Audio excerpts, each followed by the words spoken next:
like to welcome everybody to the November 6th meeting of the Revere Conservation Commission. The first item on the agenda is a roll call. Member Joseph LaValle. Here. Member Vincent Camerata. Here. Member Ann Raponi. Here. Member Daniel Bluestein.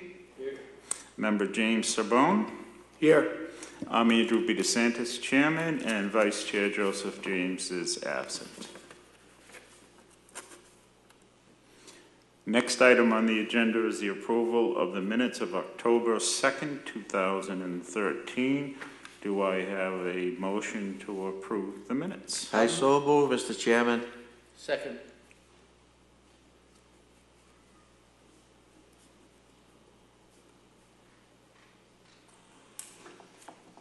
We have a motion on the floor made by Member Vincent Camerata, seconded by Member Joseph LaValle.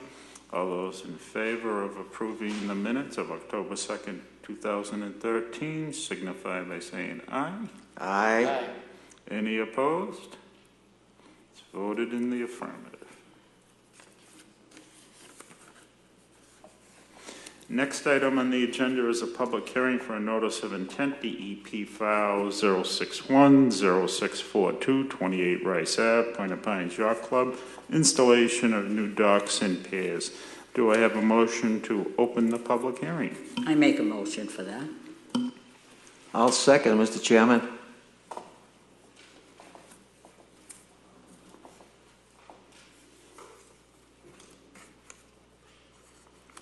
We have a motion on the floor made by Member Ann Raponi, seconded by Member Vincent Camerata, to open the public hearing for DEP file 0610642. All those in favor signify by saying aye. Any opposed?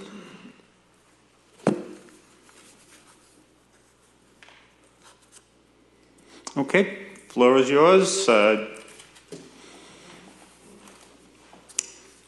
Good afternoon, members of the Commission. State your name and address. Make sure the talk buttons or the speak buttons. Good afternoon. My name is Jack Glancy. I live at 84 Winona Street in Peabody, Massachusetts. I'm a 32-year member of the Point of Pines Yacht Club, past Commodore and officer of the club, and I'm chairman of the North Wing Rejuvenation or Building Project. With me this afternoon, I have our Commodore Charles McLaughlin, our Vice Commodore Mike Jim Goshen, and our attorney J. Paul Satin, another member of the Yacht Club. Our intent is to rebuild our north wing of the marina. It was built originally in 1989. It's 24 years old at this point, and has served us well over the years, but after 24 years of wood in the water, it's taken quite a beating, and especially since last year during Hurricane Sandy, we sustained quite a bit of damage from the wave action and everything in the Saugus River there.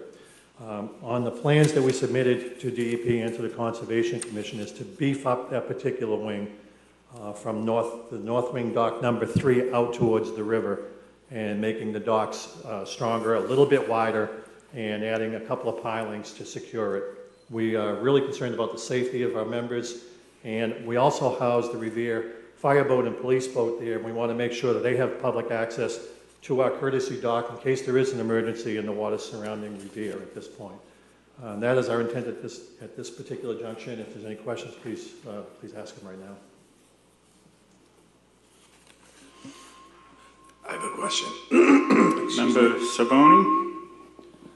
Yeah, I'm just wondering if there was any, this isn't Wetland Protection Act jurisdiction, but was there any courtesy involvement with the Coast Guard, given the Saugus Channel and the General Edwards Bridge?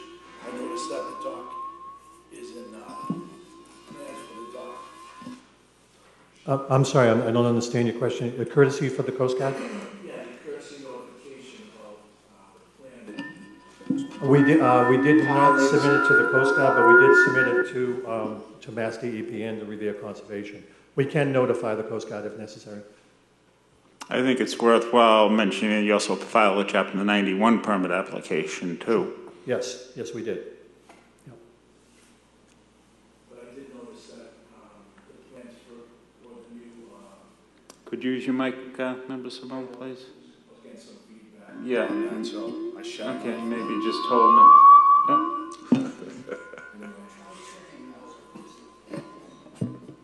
don't get too close to it. All right, is that better? Yes, thank you. Okay. There you go, man. Mr. Chairman, There you may I speak? Is you all done, James? go. Actually, no. The question was, I understand that it's not Wetland Protection Act jurisdiction, but given that you're putting in pilings and you're moving the location of the marina, I understand that it's not going out any further into the channel than the existing marina, but it's probably worthwhile courtesy notification to the Coast Guard, given that there is a narrow channel there at the GE Bridge. That's all. Oh, absolutely, yeah, and we are not projecting out any further than the existing marina. We're staying basically in our same footprint. Right. We are also, by Chapter 91 regulations, we have to be 25 feet off of our abutters property. We've actually designed it to be 26 feet off just to be safe and make sure that we are in our footprint and not infringing upon anybody. Now, Mr. Chairman, the site visit we had was very instructive, really, and we got a full explanation of what was going on. I think you guys are doing a nice job down there. I know things are going to improve for the better. I just had one question. I didn't see any boats down there, so I was just wondering what happened to the boats. Well, unfortunately, it's the end of the season, and it's kind of a sad time of the year for most of the people that are boating. We do have to haul them out, and we take our floats out of the water, actually coming up this Saturday. Okay, thank you. Oh, you're welcome. Anybody else? Member Bluestein? Sure, I just had a question about, do you have any plans to sort of limit sort of sediment from getting stirred up in the water? And what's the sort of timeline for the construction, just to kind of figure out if it's going to affect spawning fish in the late spring or something? Hopefully, if all goes well and we get our permits and get a decision sometime in the middle of the winter, the timeline would be early spring after the storm seasons to do the work. We will have to put the project out to bid for a couple of contractors, and then we would start at that point. We launch our floats back in the spring, usually the last weekend in March, first weekend in April, and ideally it would be nice to have them built and launched at that time so our members can then go back to placing their boats back on their slips. Andy, I think I asked another question while we were down there. You were talking about the police boats going down there and the fire department. Yes. And at that time, I had asked you about Coast Guard. Did Coast Guard ever go down there and take a look at things down there? Yeah, Coast Guard actually travels up and down the Saugus River occasionally and does inspections, and they're always welcome at our club, either at our fuel dock on the main docks or on our courtesy dock. They're always welcome. We actually have courtesy Coast Guard auxiliary examinations for our boats once a year, too. That's good. Thank you. Andy? Could I ask you what the Coast Guard, when they make these inspections, what are they looking for when they're there? It's basically a safety examination to make sure that all of the boats have the proper safety equipment as per fire extinguishers, life jackets, horns, any kind of safety equipment, running lights, making sure that the bilge blowers inside the engine compartments work and everything. They give you a courtesy examination sticker, and we really encourage the members to take advantage of that to make sure that they're safe out on the waters. It's quite helpful, and thank you for the information. You're welcome. Anybody else on the commission? Any more questions? Okay. Anything else from the yacht club? No, that's it for now. If we have any more questions, we'd be glad Anybody to. else who would like to speak on this matter, sir, come up to the microphone, make sure it's on, and state your name, your address, and Rob Zierton, 43 Rice Avenue, Point Pines. your last name again, please, Rob? Zierton, Z as in zebra, I-E-R-T-E-N. So, And address again, please? 43 Rice Avenue. Okay, thank you. So I'm actually the neighbor directly across the street from the Point of Pines Yacht Club, and my concern isn't as much as the addition of the docks in the water. It's actually the off-season storage of the docks, and yes. My concern is towards the off-season storage of the docks and the location of the docks, the height, and the impact of the weight, not only to the the existing area there, but also the footprint, the size and footprint. Based off the new plans, they've actually increased the overall dock size, square footage, and that hasn't been addressed yet by the committee, and my concerns lie there. Also, the maximum height of the docks, that's a concern as well when stacked. You're talking about when the docks are removed from the water for storage during the off season? Yeah. Where are they stored currently? In the parking lot. I'm not sure if it's all the Point of Pines parking lot. It may also be part of the city parking lot. Okay. And that's adjacent to the dunes. And it's on like a paved surface? No. No. It's dirt. Dirt surface. And how high are they stacked? It varies. They go between 3 and 4 high. Okay.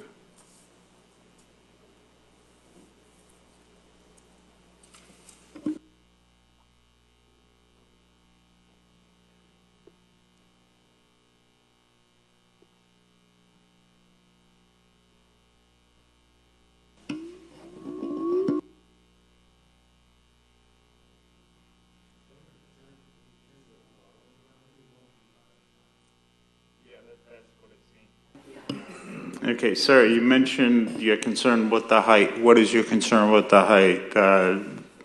Is it a view concern? Is it a safety concern? Well, twofold. So one is from a safety concern. So it's not a fenced off area, and anyone can go climbing on it. In fact, I've seen kids climbing on the docks. And then in addition to that, as far as the height, it's the added weight to that area. The retaining wall onto Rice Ave, you can actually see a bow, and the fence is also leaning. So over the years, it appears that there's been an impact as far as soil deterioration of pushing out against the outer wall, and then view as well. Have you discussed your concerns with the commandant of the yacht club or any other officers? I'm not sure about the commandant of the other officers. Every year, I make a request to keep the dock level down to no more than 3 high. And response? Typically, we could go as high as 6, and they need it for the parking. Okay. Would you gentlemen care to address gentleman's neighbor's concern? We years ago when we were allowed to put the floats into the parking lot, they said we could go 20 feet high. We go about 10 feet high, or about the level of that blockhouse that's at the end of the parking lot. We also leave a 10-foot wide path for access to that blockhouse it's a pump station for the Pines, so that if there's ever an issue with the pumps in that the DPW truck could get down there and get into it. So we're at least 10 feet away from the fence and from the street of Rice Ave. Our procedure each year is to float the floats up onto the beach, lift them, clean them with a large crane, place them in the parking lot, and we surely try to keep them as low as we can. They generally are 3 to 4 high. He is absolutely correct. But we don't want to go any higher for damage, number one, and plus we respect the view that they do have. We would like to actually get closer to the fence and maybe do a curb cut there at the pump house, but we talked to DPW, and when they kind of declined us at this point. That would really help lower it down and still give us some parking so that the cars aren't out on the street when there is a function at the yacht club.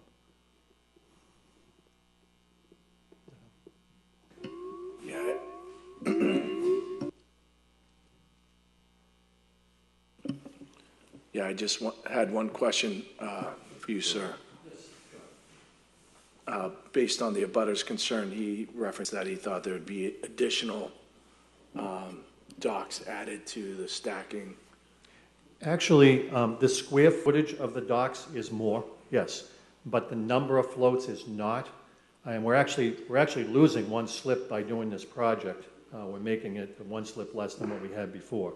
So the footprint in the parking lot is going to be approximately the same, and we try real hard to get them as tight as we can to the dune without infringing on the dune, and also to the blockhouse. We also have to leave a space. There's a manhole cover next to that blockhouse that we have to leave open for access to. And we certainly will try to keep it as low as we possibly can and respect his wishes. And you had mentioned that you had approval to stack them 20 feet high, but not currently doing that. Who was that? Who granted you that? From the city. This goes back, and What I don't know the exact word. What city department? Revere, I want to say, I don't know, it was in the early 80s when we got that. I'm sure we could research it and find out. But it was determined about 20 feet, and we only go 10.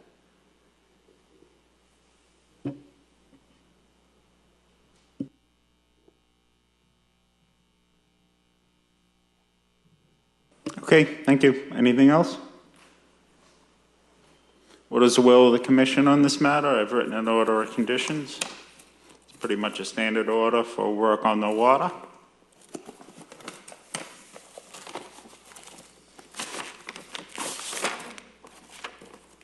This time, I would like to make a motion that you issue them the conditional order. Close the public hearing and issue the order? Yes, please do that, Mr. Chairman.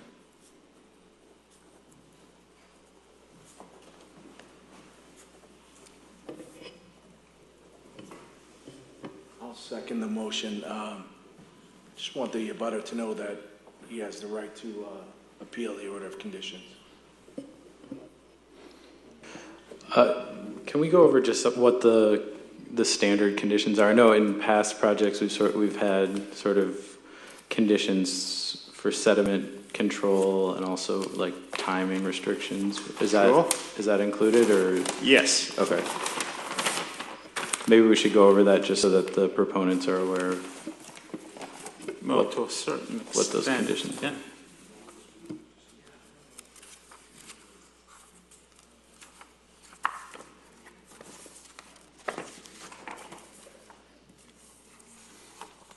Okay.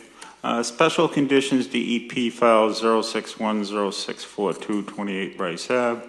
Administrative and procedural requirements.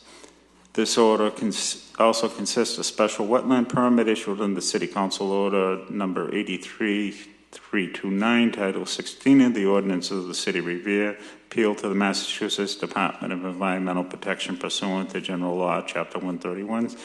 Section 40 shall not operate to terminate or affect any of the provisions of said special wetland permit. This order applies only to the activities as described in the above referenced notice of intent, Mass DEP number 0610642, all work to be performed in accordance with the above referenced notice of intent, Mass Department of Environmental Protection 0610642, and attachments. All project-related reports shall be made available for public review. The proponent shall notify commission staff of the location of such reports and establish reasonable hours for review.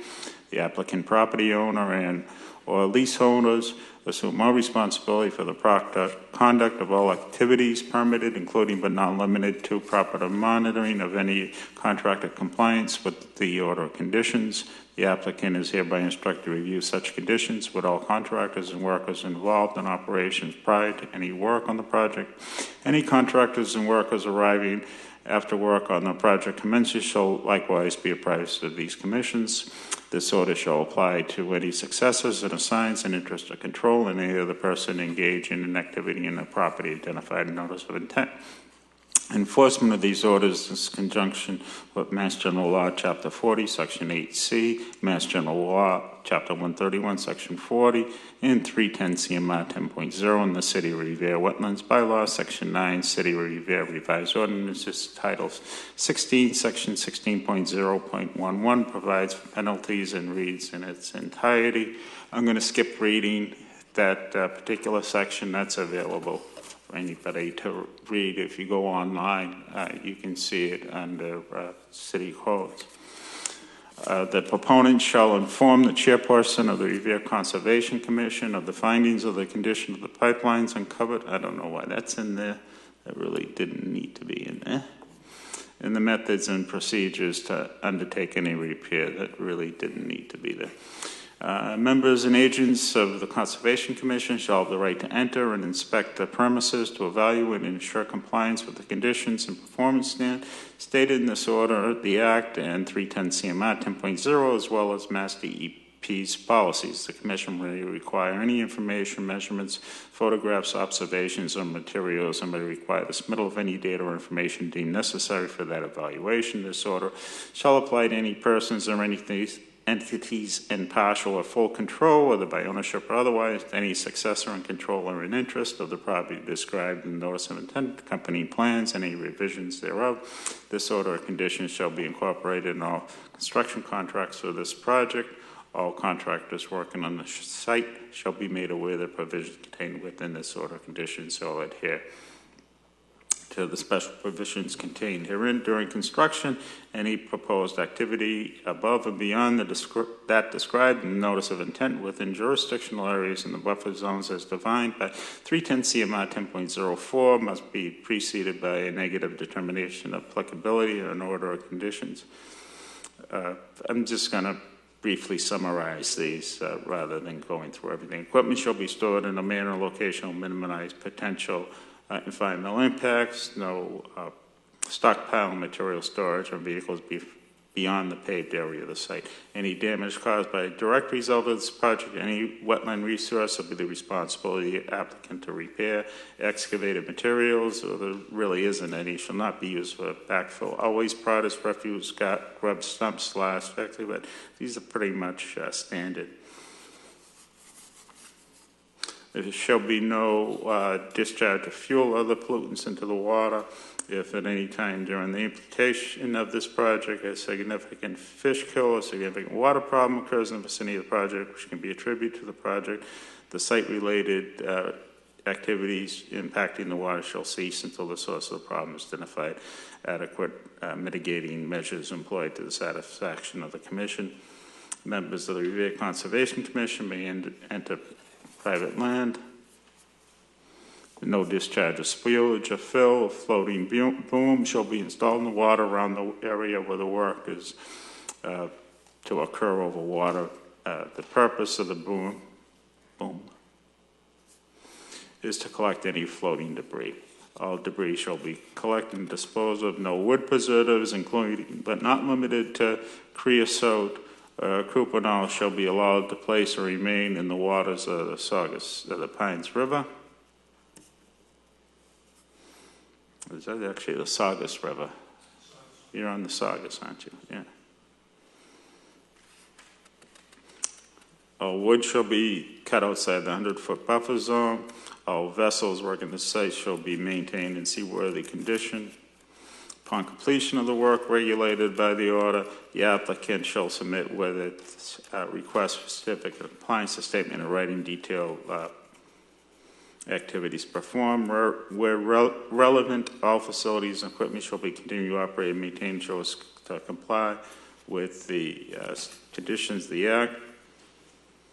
The applicant owner shall be, it's another general condition, and really it's the integrity of the surface cover on the site shall and conduct site activities so as to prevent erosion, siltation, sedimentation, chemical contamination, or other detrimental impact on the on-site and off-site resources. A complete cleanup kit for cleanup of hydrocarbon-related spills shall be kept on site, and all users shall be instructed to use the spill kit. Any further construction in this area that is not defined as a minor activity will require the owner to file a new notice of intent. And then it goes on to exempt minor activities such as vista pruning and planting of native trees. So it's pretty much just a standard order for work on the water.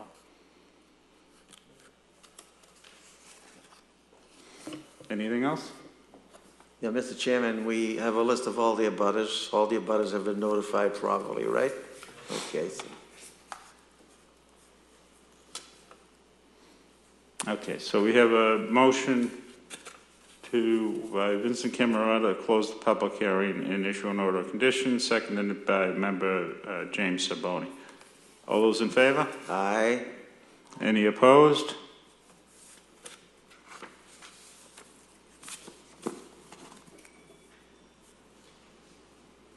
Voted in the affirmative unanimously.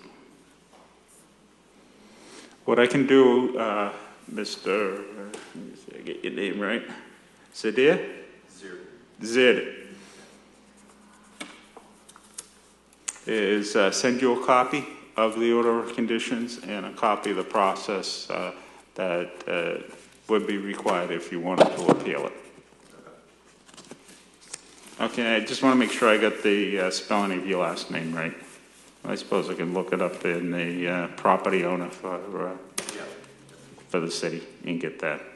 All right, so same thing with the proponent. I need to make copies of it after we sign it, and then I send it out.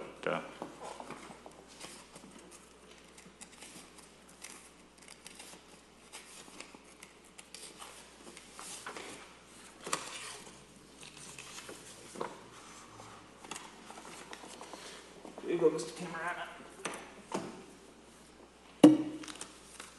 Okay, moving on. Next item is a vote for certificate of compliance, DEP file number 0610595, 21 Railroad Street, National Grid, Mass Electric solar installation. We had a site visit on Saturday. And let's see. Andy, where were we, Andy? I was right. Excuse me?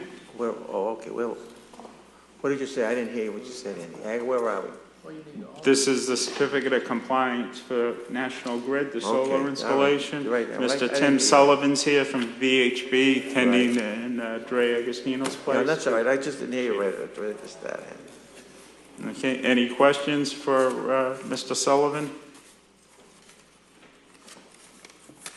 No questions? Well, how about the questions? Are we going to read these questions? Or we did Well, receive- I don't think we need to read them then. Huh? I don't think we need to read them. Okay, We asked no them, problem. you've got them They're answered. answered. Yeah. They're answered. Thank Yeah.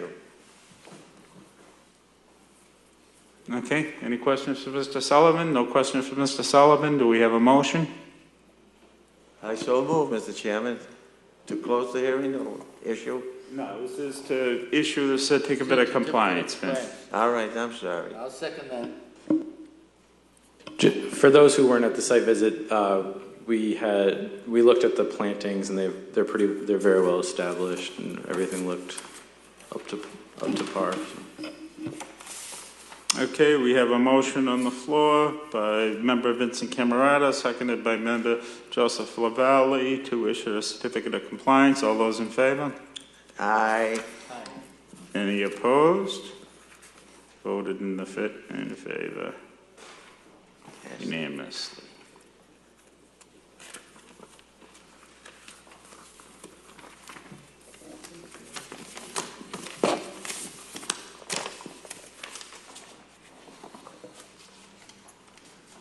We'll sign this tonight, and then I'll send off. I forgot my hearing aids, Andy. That's why. That's okay. To Dre directly. Okay. Thank you. You're welcome.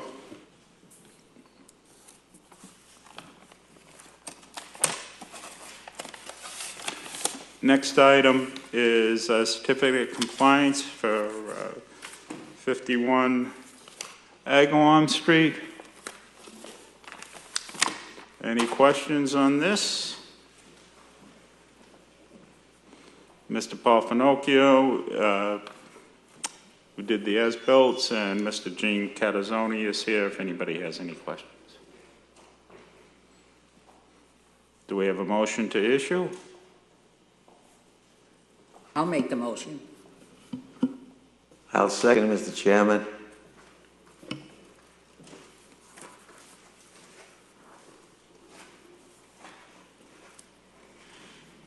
All those in favor? Aye. Voted. Any opposed? Voted in the affirmative. Yeah, I'll sign this now, Paul.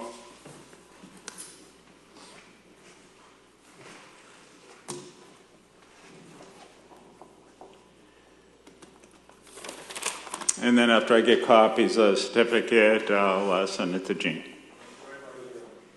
Thank you.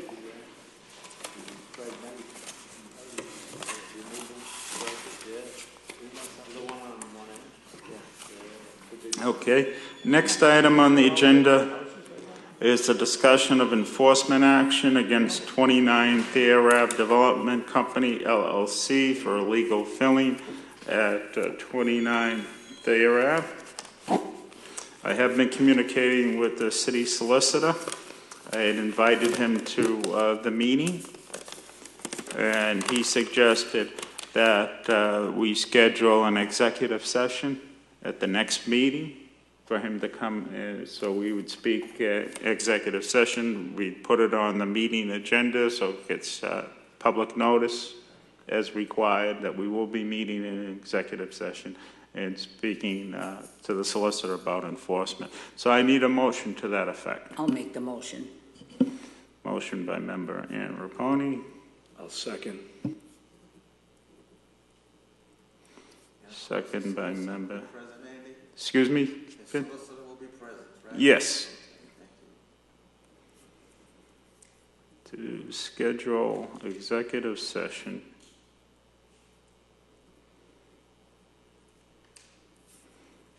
with city solicitor to discuss enforcement against 29 Thayer Ave Development Company, LLC, for illegal filling. I did communicate with the attorney and engineer for the property owner, let him know we were going to have this set, this meeting, and again, they chose not to show up. So, yeah, they won't be able to participate in executive session once we have that. So that would occur on the December meeting, which would be Wednesday, December 4th at 4:15 in the afternoon. We got a notice anyways on that, right? Well, yeah, you'll get when I make up the agenda for the December meeting, that'll be on there for executive session. So depending what other business we have, typically that'll be last on the agenda. All those in favor? Aye. Did you want to speak, John?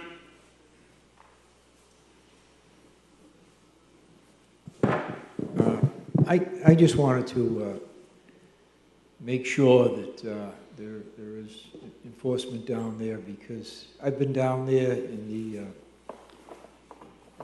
as a layperson, I would say that the area has been raised probably 5 or 6 inches.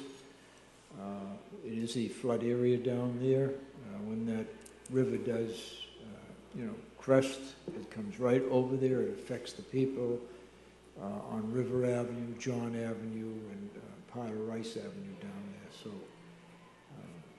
I think the developer down there was, not looking out for the best interests of the neighborhood down there by dumping all that fill in there.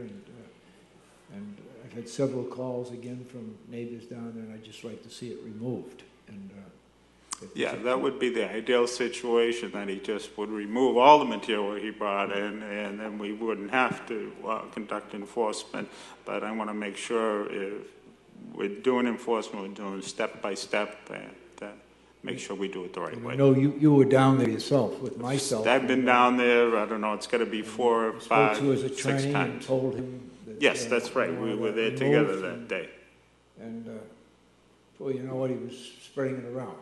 Yep, yeah. So it's just a complete disregard for the laws pertaining to the wetlands. That's right. There's several ordinances that filling violated, not just the wetlands ordinance, but zoning ordinances for the amount to fill. Well, thank you all very much. Thank you, Counselor. Thank you. John, we had a site visit, and Andy and Danny were digging there to make sure that the land was raised. They were, both of them were digging. Yeah, Just you want you can, to know that.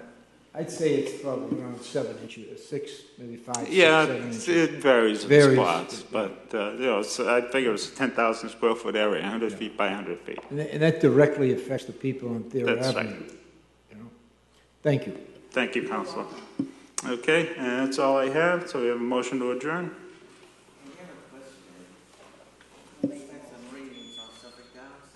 Yes, that's, well, you read it, and, yeah, I don't know where that's gonna stand now. That, everything changes with that now.